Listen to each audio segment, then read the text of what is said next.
आप सभी को नमस्कार। मैं महेश कुमार स्वागत करता हूं आपका अपने YouTube चैनल पर। आज का जो हमारा जो टॉपिक है वो है डीकम्बिनेशन रिएक्शन, जिसको हम डीकम्पोजिशन रिएक्शन भी कह सकते हैं। डीकम्बिनेशन रिएक्शन या फिर डीकम्पोजिशन रिएक्शन। तो जैसा कि नाम से ही पता लग रहा है डीकम्पोजिशन रिएक्शन, तो डीकम्पोजिशन रिएक्शन में क्या होगा, जैसे डीकम्पोज करना किसी को, मतलब आप इस शब्द को पकड़े, डीकम्पोजिशन में से डिकम्पोज मतलब किसी चीज को तोड़ना, डिकम्पोज मतलब किसी चीज को तोड़ना। तो डीकम्पोजिशन रिएक्शन में क्या होगा, आपके पास रिएक्टेंट तो होगा एक और प्रोडक्ट होंगे आपके पास एक से ज्यादा, है ना। डीकम्पोजिशन रिएक्शंस में क्या होता है, रिएक्टेंट तो आपके पास एक रहेगा लेकिन प्रोडक्ट आपके पास एक से ज्यादा बनेंगे। ओके, उस प्रकार की रिएक्शंस को हम क्या बोल देते हैं, डीकम्पोजिशन रिएक्शन बोल देते हैं। ये जस्ट रिवर्स या अपोजिट है किसकी, कॉम्बिनेशन रिएक्शन की, है ना। जैसे कॉम्बिनेशन में क्या होता था, एक से ज्यादा रिएक्टेंट और प्रोडक्ट एक बनता था। डीकम्बिनेशन में क्या हो रहा है, रिएक्टेंट एक है और प्रोडक्ट एक से ज्यादा है। ठीक, तो देखिए इसको क्या होता है। डीकम्बिनेशन रिएक्शन या decomposition reaction are the reaction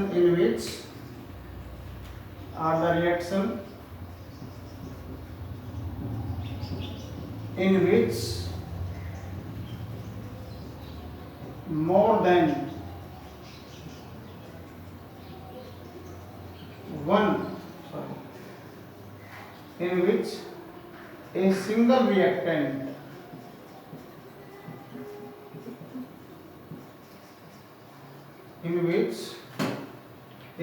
reactant provide more than one product,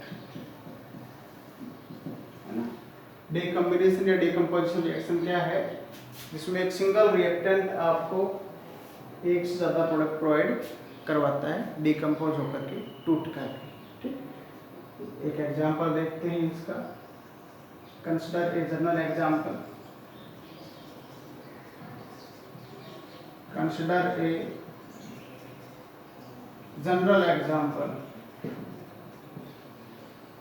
जिसमें आपके पास C है और ये जो C है आपका, ये डिसोशिएट होकर के आपको एक से ज्यादा प्रोडक्ट प्रोवाइड करवा रहा है।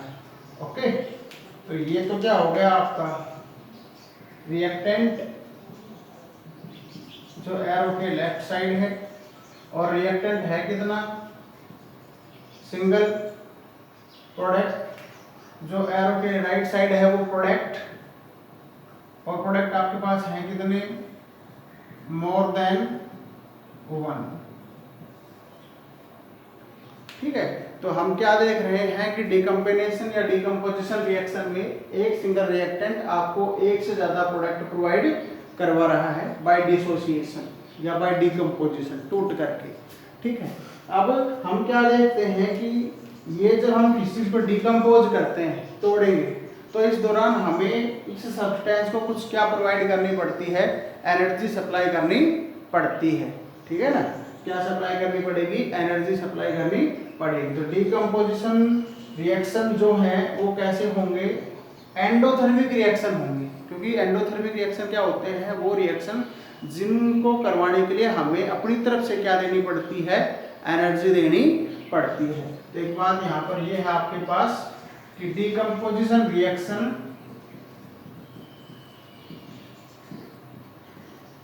Are endothermic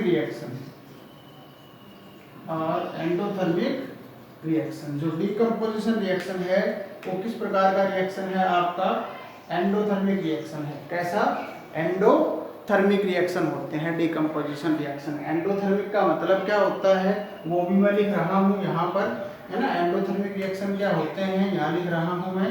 endothermic reaction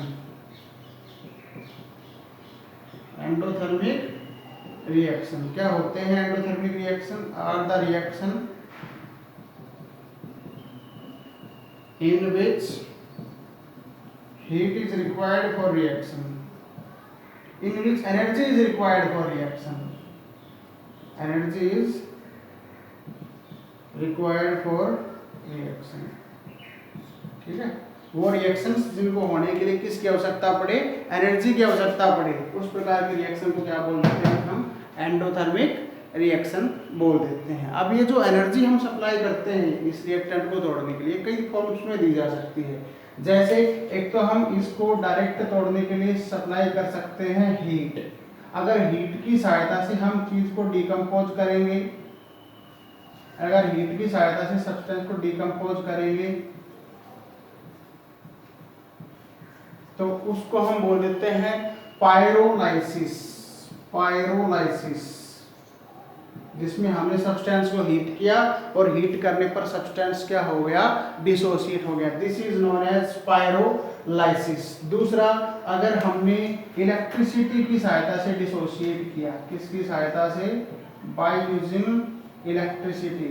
electricity की सहायता से अगर हमने किसी सब्सटेंस को क्या किया, डिकम्पोज किया इलेक्ट्रिसिटी की सहायता से, तो उसको हम एक नाम देते हैं इलेक्ट्रोलाइसिस। इलेक्ट्रोलाइसिस, इलेक्ट्रोलाइसिस अगर इलेक्ट्रिसिटी की सहायता से तोड़ेंगे। और थर्ड वन, अगर हमने किसी सब्सटेंस को तोड़ा by using sunlight, by using sunlight, अगर हमने एनर्जी सप्लाई की सनलाइट के माध्यम से सप्लाई की, सनलाइट के माध्यम से हमने किसी चीज को अगर तोड़ा तो उसको हम क्या कह सकते हैं, उसको हम एक नाम देते हैं पायरोलाइसिस। फोटोलाइसिस, क्या बोलेंगे इसको, फोटोलाइसिस। Photolysis, okay. तो अगर हीट की सहायता से डिकम्पोज किया तो क्या नाम देते हैं, पायरोलाइसिस। इलेक्ट्रिसिटी की सहायता से डिसोसिएट या डिकम्पोज किया तो क्या बोलेंगे, इलेक्ट्रोलाइसिस। और अगर सनलाइट की सहायता से डिकम्पोज किया तो क्या बोलेंगे, फोटोलाइसिस। अब इनके एग्जांपल देखते हैं सभी के, पायरोलाइसिस के, इलेक्ट्रोलाइसिस के और फोटोलाइसिस के। ओके, एक बार दोबारा इसको चेक कर लो। डिकम्पोजिशन रिएक्शन किसको कहा है हमने, जिसमें एक रिएक्टेंट टूट करके एक से ज्यादा प्रोडक्ट आपको प्रोवाइड करवाता है। रिएक्टेंट को तोड़ने के लिए हमें एनर्जी देनी पड़ती है, इसलिए डीकम्बिनेशन रिएक्शन एक एंडोथर्मिक रिएक्शन है जिसमें हमें एनर्जी अपनी तरफ से सप्लाई करनी पड़ती है। एनर्जी हम किसी भी फॉर्म में दे सकते हैं, हीट की फॉर्म में, इलेक्ट्रिसिटी की फॉर्म में या फिर सनलाइट की फॉर्म में। ठीक है, देखो कुछ एग्जांपल्स इनके डिसोसिएशन के देखते हैं। डिकम्पोजिशन बाय हीट के कुछ एग्जांपल्स, जैसे अपने पास एक एग्जांपल है इसमें कि हमने लिया कैल्शियम कार्बोनेट CaCO3। ओके, तो इसको अगर हम हीट करते हैं तो ये डिसोसिएट होकर के हमें क्या दे देता है, calcium oxide that is lime, plus क्या बन जाती है, CO2। तो ये एक डीकम्पोजिशन रिएक्शन हो गया जिसमें एक रिएक्टेंट टूट करके एक से ज्यादा प्रोडक्ट आपको प्रोवाइड करवा रहा है और इसमें हमने तोड़ने के लिए क्या सप्लाई की, हीट। तो ये जो एग्जांपल हो गया आपका, ये एक प्रकार से किस कैटेगरी का हो गया, पायरोलाइसिस, जिसमें हमने हीट की सहायता से किसी चीज को डिसोसिएट किया है। एक एग्जांपल और देखते हैं। एक एग्जांपल है अपने पास FeSO4। इसको अगर हम हीट करें तो ये आपको टूट करके देता है Fe2O3 plus SO2 gas plus SO3 gas. ये सॉलिड बैलेंस करना है, यहाँ दो लगा लो, ये इक्वेशन क्या हो जाएगी आपकी, बैलेंस हो जाएगी। ठीक है, तो अगर हम देखें इस केस में, यहाँ ये जो है ये फेरस सल्फेट और इसका जो कलर है वो कैसा होता है, ग्रीन कलर। ठीक है, और इसका नाम क्या है, ferrous sulphate. Ferrous sulphate FeRROUS, ferrous sulphate green colour.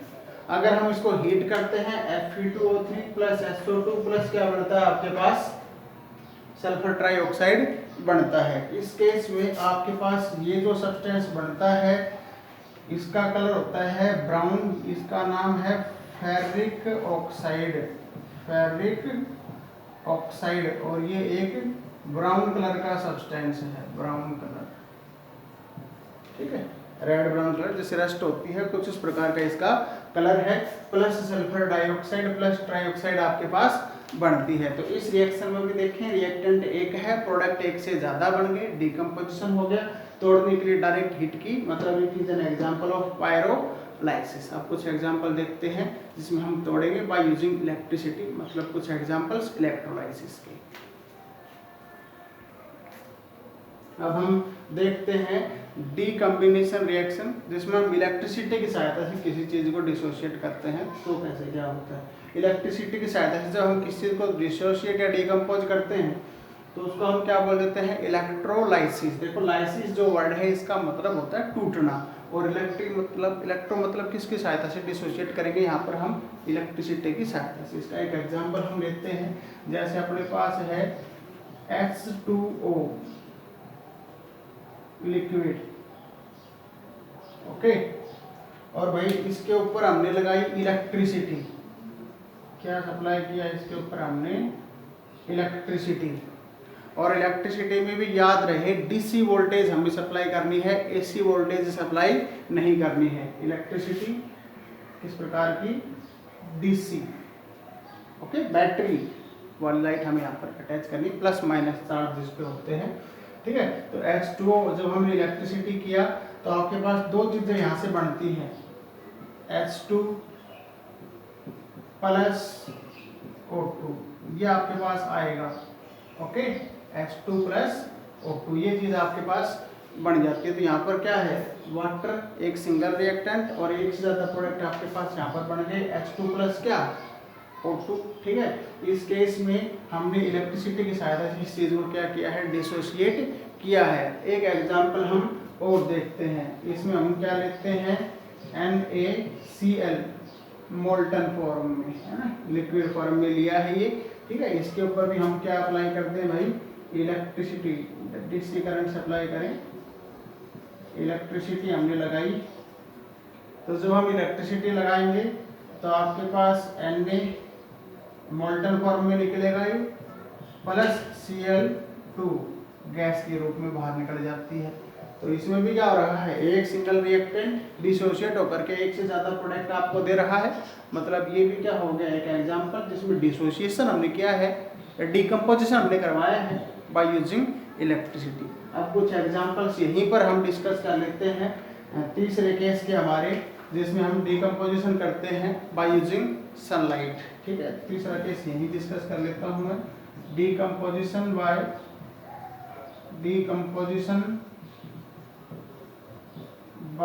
Sunlight,